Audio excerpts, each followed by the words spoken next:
Hi, Jace here, and I'm working very hard in the studio to deliver on my commitment and not fail to try to release one track every week for 2021.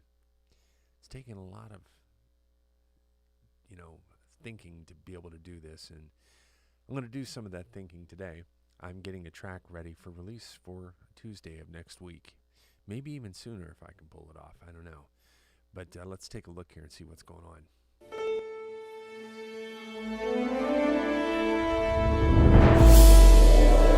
Okay, I am going to pull it up here so that we can see this and talk about some things. First of all, I want to say, let me put this in perspective. If you've ever traveled via air travel, the pilot, usually you won't hear from the pilot until you are about 30 minutes from landing, and you're still quite a distance from the airport, but he'll say, ladies and gentlemen, we are now making our initial descent into the Houston metro area. We thank you for flying with us. And they say this when they're about 150 miles from the airport. Well, that's about kind of the way this feels right now. We're not ready to begin final approach here. There's still numerous things that have to happen.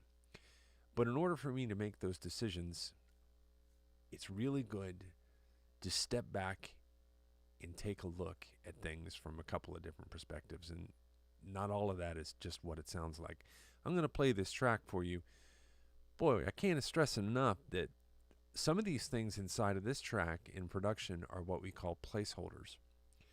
So what that means is I get an idea, and I may not have a very clear picture right at the moment of what that particular thing is going to do or what it's going to say. I just know that it's going to happen. So then I use something called a placeholder, which basically means I might write let's say it's the piano. I might put a piano line in, but I know that piano line is not what it's truly going to be yet. I have one in place to hold a place for it to expand and evolve into what it's really going to be. When the other things kind of reveal to me what this needs to be, I know it kind of sounds a little crazy, but that's the way it really works. And then some of the string parts are going to change. There's going to be development of percussion devices inside of here to really bring this thing together. Some of the transitions are going to be a little rough. In other words, you got to cut me some slack, okay? Because this is indeed the inside of a work in progress. It's not a work complete, but it is one that I know that I want to release and I do think is going to be worth my time. So let's take a look at this track. It's divided into 4 major parts right now. It's about, let's say, 4 minutes and 30 seconds, almost 5 minutes long. I'm going to play it through, and this is my sneak peek of my, as of yet, untitled track that is going to be released next week, Tuesday.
A lot of feeling in that track, and boy, it needs. It's gonna need some work to get it to where I hear it in my head of what it can actually do. The music's trying to speak to me, and it's trying to come through this track, and I love it when it comes to this point in a production. It's like I can hear it so very clearly. So how do I take my next steps with something like this? One thing I've learned not to do is just to dive in and start creating tracks. Dive in and start deleting tracks. Dive in and start enhancing tracks. Doing mixing, doing just first thing that comes to my mind. Let's do this here. I think I hear, a violin coming in here. Think maybe these violins need to be cleaned up or whatever.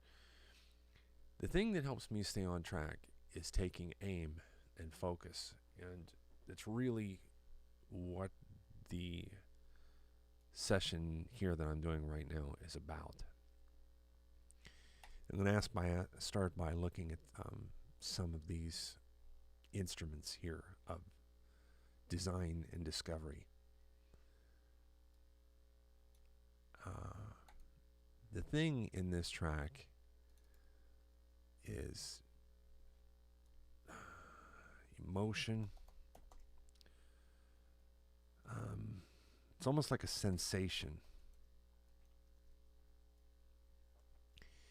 And there's tremendous tension and release there in that center section.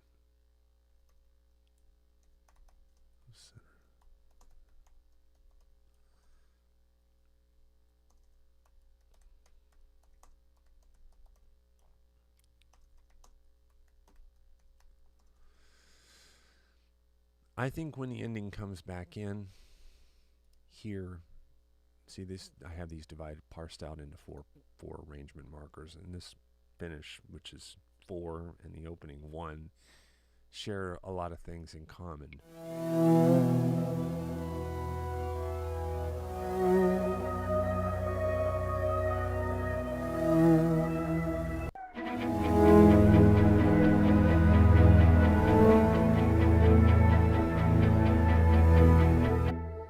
And I want, to convey a sense of accomplishment. And that would be part of this purpose.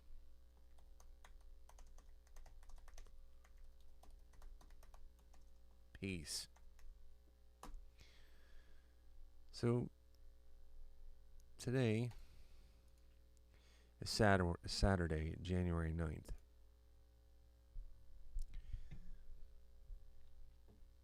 If you are an American, you are acutely aware of what is going on right now. If you are not an American, you might still be very acutely aware of what is taking place right now in the United States. So, my sense right now is to find hope. And I think this track is trying to deliver me some strength. I think it's trying to sense strength, overcoming despair.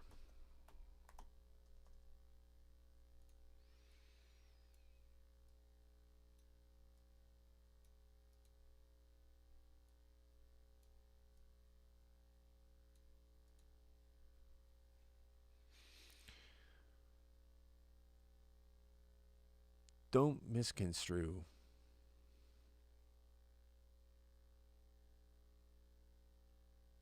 me here, please. If where my heart is as an American citizen comes at an offense to someone to the point where they're not going to want to participate in what it is that I do anymore,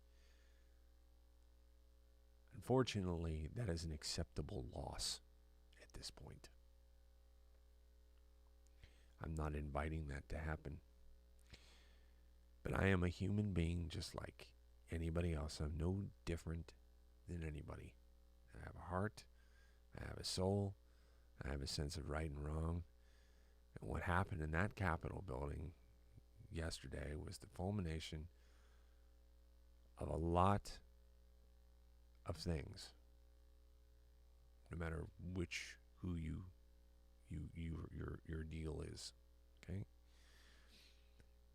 I want to wake up in the morning and I want to feel like this is a new time. I want to feel free.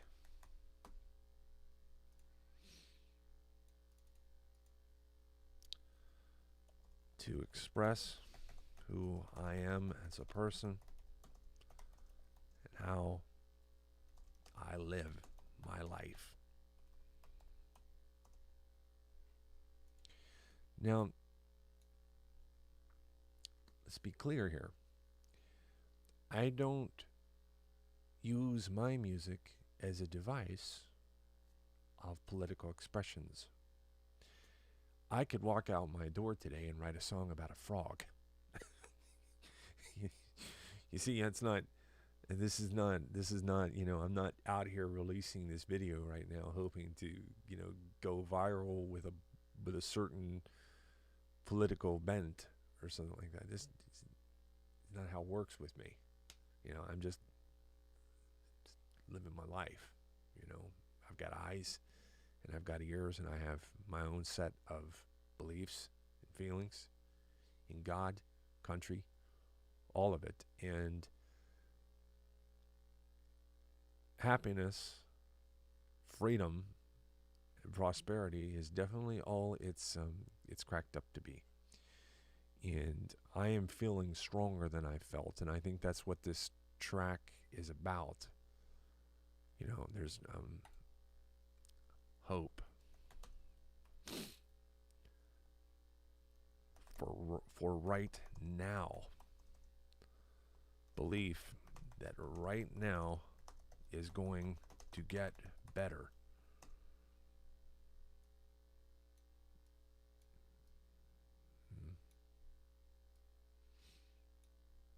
I'm talking of purpose for this track, the music, what the music is trying to communicate outward, out of me, okay?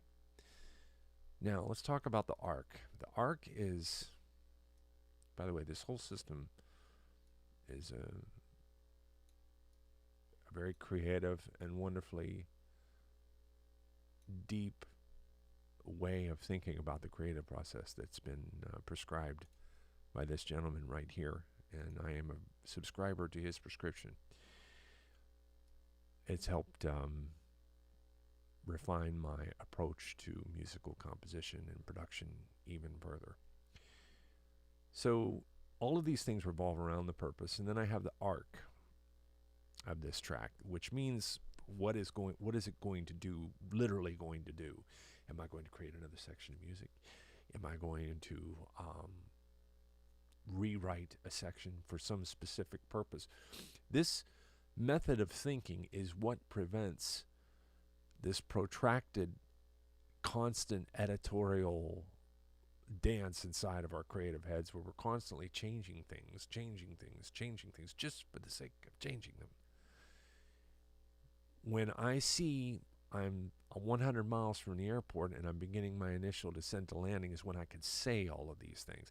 Now, sometimes this purpose comes blasting through on a project right away, soon as I hit the keys or I invent a line. And sometimes that purpose evolves as a track evolves. Truthfully, when I started this track, I literally had this beginning. I didn't even have that piano part. I had this.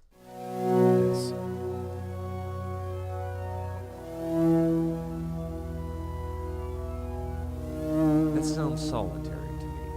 It sounds yearning. That high electric guitar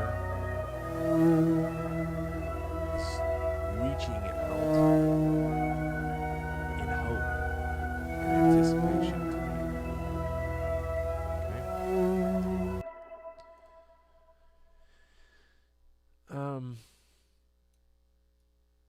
The space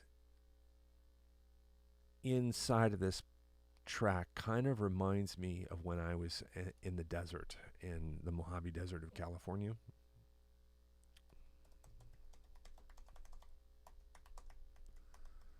When I was living in Big Bear Lake, California, 16 miles from the 8,000 foot mountain that we lived on was the Mojave Desert. So if you can imagine going from 8,000 feet to desert, see the high desert level, that's happening pretty fast in 16 miles. And it was an amazing experience. And you could drive out into the Mojave Desert and find this utter solitude out there, man, on these dirt roads. I mean, they just go into the desert as far as your eye can see. And I would take a drive out on these dirt roads when I would get the need to kind of regroup and capture myself and get a hold of myself when things felt like I couldn't sometimes even go on dealing with. I'm not talking about even so much as in relation to what is happening right now. That's just one picture of a piece of a puzzle. We all reach points in our life where we're yearning to find hope, peace, enthusiasm. That's a good one, Zest for living.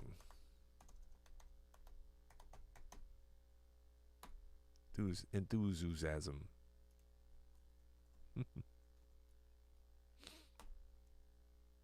Enthusiasm.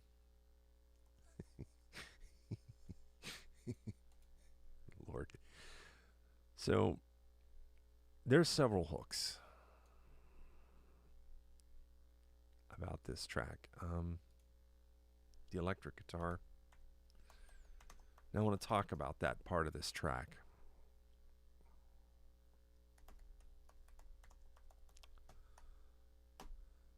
Let's take a listen to that.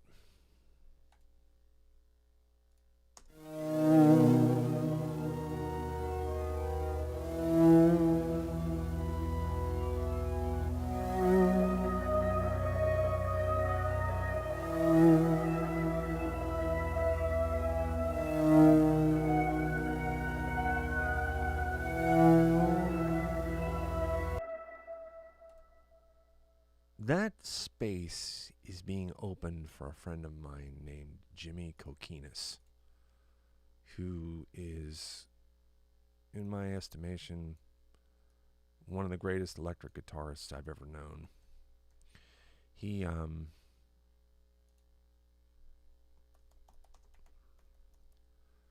I'm going to try to get him to lay something down on this track at some point. So I'm going to release the track as it is, and then there's going to be another version. And I do think in my head, the way I'm thinking it, that I like this track to be able to deliver the way it is right now. And then I like to show you what that is when I add an element like that was already preordained, seemed like it wanted to be in there in the first place, because I'm creating space for a discovery.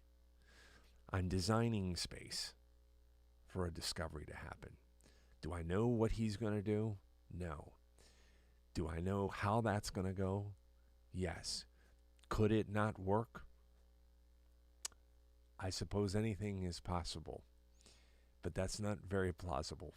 I really have a gut feeling here, instinctually, that Jimmy is going to crush that. So, and this thing is like giving me all kinds of trouble today. I'll just leave that there. It doesn't really matter anyway.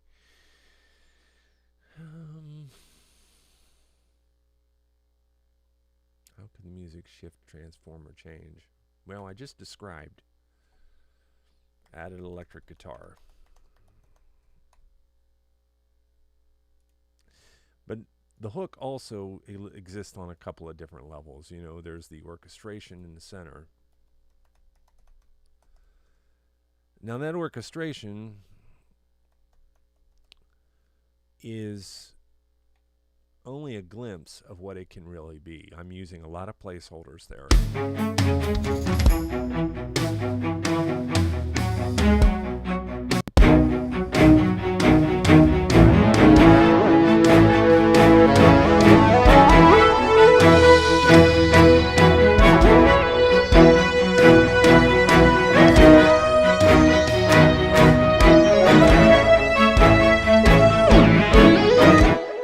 occurs to me as I listen to that is another example. That synth, that could be a place where Jimmy and I are going back and forth inside of there, where I'm saying something and he's responding. Because he and I have both seen a lot and talked a lot about this past 4 years, and some of the things that we've shared in common about what's happening in the world and things like that. And I think we're on the same page with this stuff over here, conveying the purpose here. And there's going to be refinement.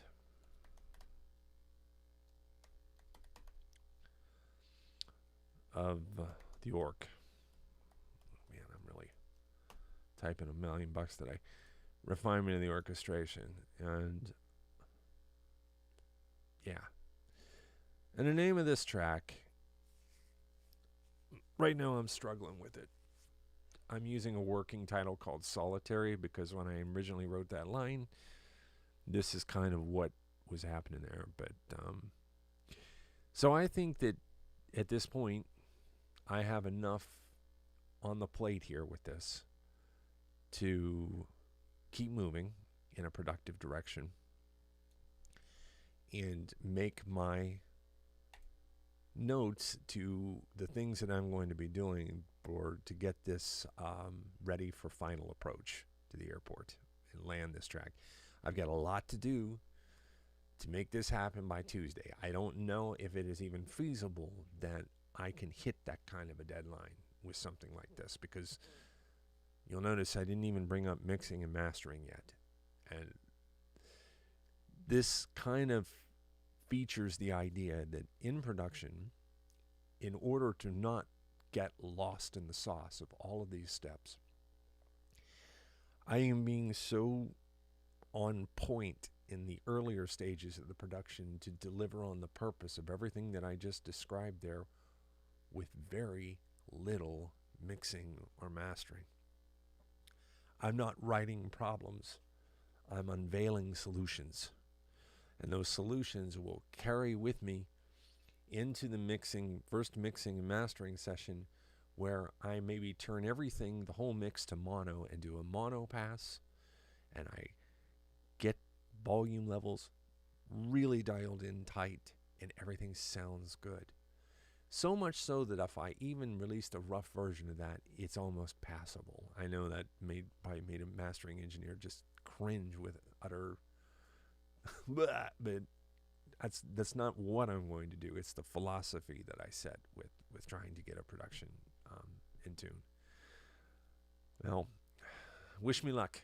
I've got a lot of work to do. So over and out here. See you soon.